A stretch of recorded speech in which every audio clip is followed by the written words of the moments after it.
as an organization, as a business leader, when there is this type of activism that started within, the business, what can they do to not have it as sides, not have it as a he said, she said type of scenario, and be able to go, holy crap, this is happening. What they're talking about is really hard to hear. But gee, if I can harness the power of that social movement, we can really change this organization into something that we're all going to be proud to be in. Because otherwise, if these guys get their way, they're going to tear the business down and apart.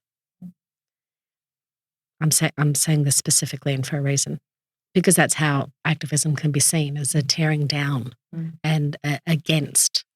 So from an organization, from a business leader's perspective, when they've got someone like yourself who are saying, no, not enough, what can they do to harness your energy and drive and will for movement to better a system, a process, an organization, a community? Love it. Absolutely. I want to know that. Phenomenal question. So for me, the key is teaching employees resilience. So you don't come in to the table with these business leaders to embarrass or shame them or make them humiliated at all. You come in with an education background and you're there to educate your employees the best way of knowing and understanding how to work with their leaders. And the biggest thing is to teach them resilience. The other thing is and I'm really strict with this, someone comes to me with a story and I say, yeah, I'll listen to the story. I say, now, all I want from you is everything in chronological order. 1, 2, 3, 4, 5. He said, she said, I don't want any emotion, zero emotion. And it has a wonderful effect on people because it helps them to look at it in a different way. And then you've got your leaders in a business who are very appreciative of that because they're probably not the ones who are able to lead that conversation, not unless they're really good in that HR mode, because they're leaders and they're doing budgets and they're doing strategy and they're doing analysis and they're doing marketing, sales and everything. They don't have the time for the soft touch.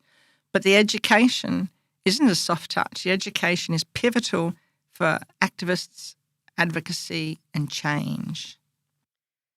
So for a business leader who is in that position to go, you know what, I'm putting this stuff aside because this is bigger. Like this is going to either destroy this or make this other side of it.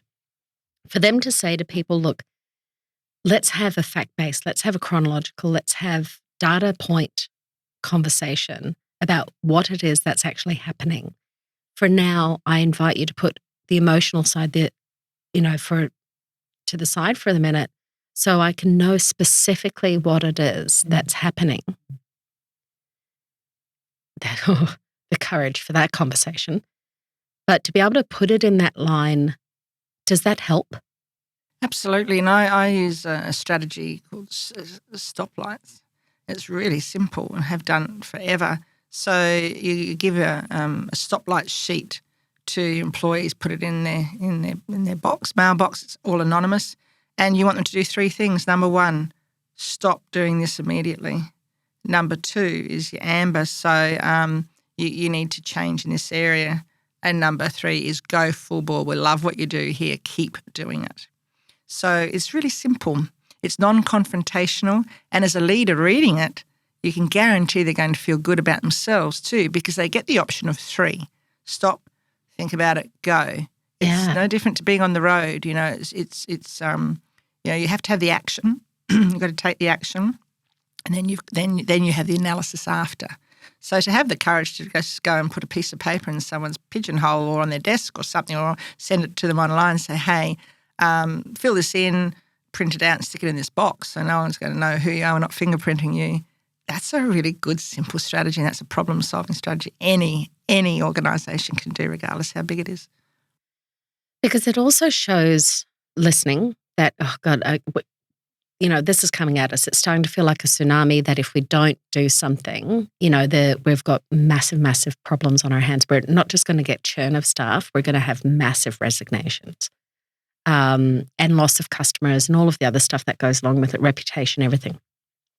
To be able to say a simple thing as that of being able to say, as business leaders, ask for feedback, but make it really specific what you're after, and that it can be anonymous, and it's not a well-being check or No. how the individual is going, because don't you dare put this on the individual at this point, and ask them, from a systemic point of view, stop right now, have a think about this part's going great.